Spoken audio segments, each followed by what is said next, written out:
কি বলা হয়েছে, by what percent is the profit earn by A in 2004।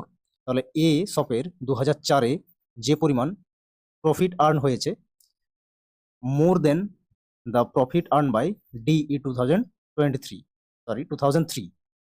তাহলে বলা হয়েছে ডি এর ক্ষেত্রে 2003-এ যে প্রফিট আর্ন হয়েছে, এই যে প্রফিট আর্ন হয়েছে 70,000 ডি এর ক্ষেত্রে, সব ডি এর ক্ষেত্রে 2003 সালে, এর তুলনায় এ শপের 2004-এ যে প্রফিট হলো সেটা কত অ্যাকচুয়ালি শতাংশে বেশি, মানে কি পার্সেন্টেজ মোর বের করতে বলেছে এখানে।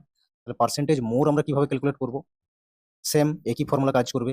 100 মাইনাস 70 তলায় আসবে, দেনের পরে রয়েছে 2003-এর ডি শপের ভ্যালু মানে কি 70, গুণ করে দাও 100, মাইনাস করলে দেখো 30 আসছে, তলায় রয়েছে 70, মাল্টিপ্লাই রয়েছে 100, একটা শূন্য ক্যান্সেল হবে, তার মানে 100 আর 3 গুণ করলে 300 হচ্ছে, তলায় থাকছে 7, 7 দিয়ে 300-কে ভাগ করো, ভাগ করলে দেখো পাবে কত, 42.86।